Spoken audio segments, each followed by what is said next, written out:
I'm trying again, yet another new camera, so we'll see how this goes. So there's a few things that I'm quite interested in sharing, and one of those things is my coping mechanisms for anxiety. I know that that's not exactly the most cheery topic to talk about, but it's something that as someone who is anxious and suffers from generalized anxiety, it's something that is always on the forefront of my mind. So I thought I would share some of the things that help me cope with anxiety in the moment. And they're not exactly things that are going to help you in the long run, but I figured that I would share the things that when you're being kind of overwhelmed by anxiety, if you're a person who experiences anxiety, while you're in the moment and feeling these things, what are some things that I do personally that help me kind of get out of that headspace? These aren't exactly things that are going to help everyone, but I figured that since I'm going to be giving 5 different things that normally help me, there might be something in there that helps you. And if you are someone who doesn't struggle with anxiety at all, maybe this will be some things that will be informative for you, and you'll learn about what's going on in someone's head who does have anxiety. So without further ado, here are the 5 things that I have for coping with anxiety. Okay, so number 1 is surprisingly chewing gum. I know that may sound kind of strange because it's such a mundane action, but for some reason chewing gum has become some sort of stimulant for getting my mind off of what's circling around in my head and onto something external, which is happening in my mouth. And for me personally, I'm really specific about the types of gum I like. I like peppermint gum. Something about the smell and the taste kind of soothes me. It kind of calms me somehow. So that's the type of gum that I prefer to use, and so the action, smell, and taste all put together sometimes really helps take my mind off of the spiraling thoughts going on inside of my head. Alright, so the second way is to listen to really loud music. Most of the time I'm at home when I get waves of anxiety, which is kind of strange. Oftentimes it does happen in public as well, but a lot of times I'll just be chilling on the couch at some point in time and suddenly I'll have a gigantic onslaught of anxiety hit me.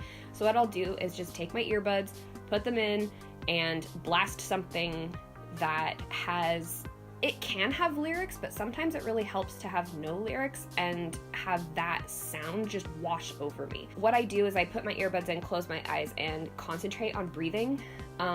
And when I do that, it helps to, again, take your mind off of what's going on inside and focus rather on someone else's thoughts, which in this case is music. Recently, what I've been listening to kind of calm myself down, and also just in general because I really like the music, is an artist I found on Spotify called Crywolf. If you've heard of them, awesome, keep listening, but if you haven't, I suggest really going and checking them out. It's one guy, I think. He's so good, so good, and I really like the mindset that it puts me in. It's a little dark, but it's really good for just kind of letting yourself float away, I guess, yeah. Right, so the next one has more to do with mental anxiety, which obviously anxiety is mental, but a lot of times I have anxiety that's triggered by mental images, and I have a lot of strange things that I'm scared of because of that, because if I see them, it puts it into my head and then it circulates a lot, the image of the thing. So when I was about, I want to say 12 years old, no, I was probably 14. When I was around 14 years old, there was a time when I could not control the images that would pop into my head that would scare me. And at one point, I heard that one way that you can alleviate that is to imagine something else replacing the picture that's in your mind instead of just trying to fight away what's already there.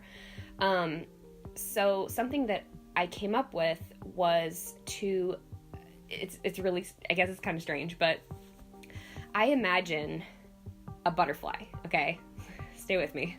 I imagine a really, really big butterfly coming in and swooping down and taking over my entire space where I have the mental image, which is most of the time the entire expanse of inside of my head. So what I do is I imagine this huge butterfly coming down and scooping up with its wings the picture that I have, and then flying away. And sometimes it takes multiple butterflies. I can't always get it with just one. So a lot of times what I'll do is I'll have like a whole swarm of butterflies, I don't really know what to call them, come down, cover the picture that's in my head, and then burst out like that, and then take it away. And it works. Sometimes I have to do it multiple times in order to like clear the entire mental image, but it's foolproof. Like, I've not had that not work since I started doing that. So that's a huge one for me. And if you have trouble with anything, like either a thought that keeps coming in, like an intrusive thought, or you have like a mental picture, or if you have even a song sometimes stuck in your head, or just something annoying, try that and see if it helps. All right, so the fourth one is not good. I shouldn't do this. This is one I don't recommend because the dentist has been getting on me about it for forever.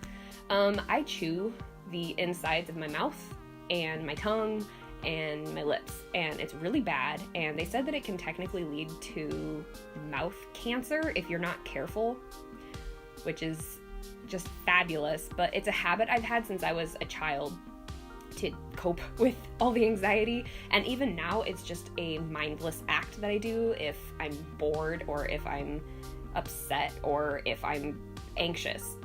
Like, it just happens all the time. All right, so the final thing that I do to help me cope with anxiety is something that I just started doing, I want to say within the past year or so, maybe year and a half.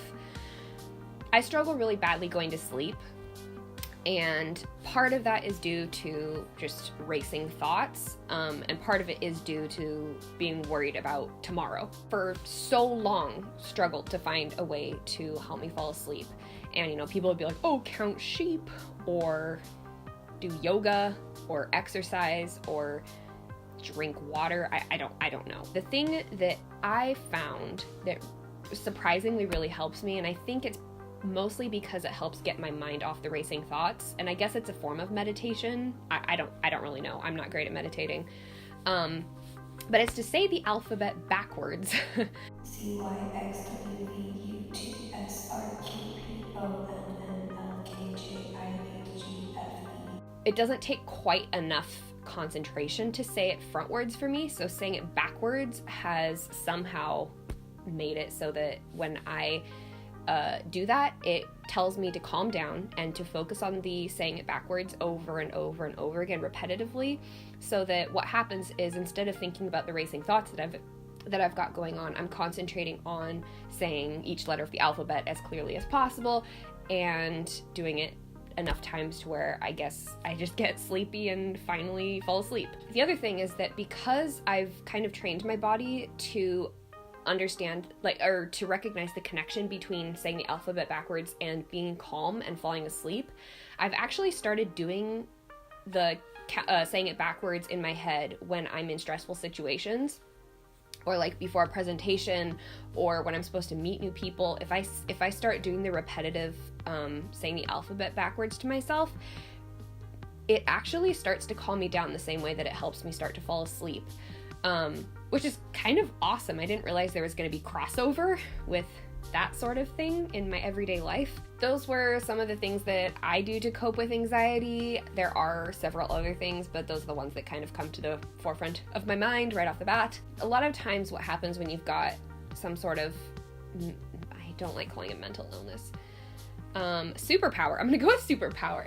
Sometimes when people have these superpowers of anxiety, or depression or whatever, it can feel really isolating and lonely. So it's nice to know if other people are going through something similar or have done similar things in order to cope.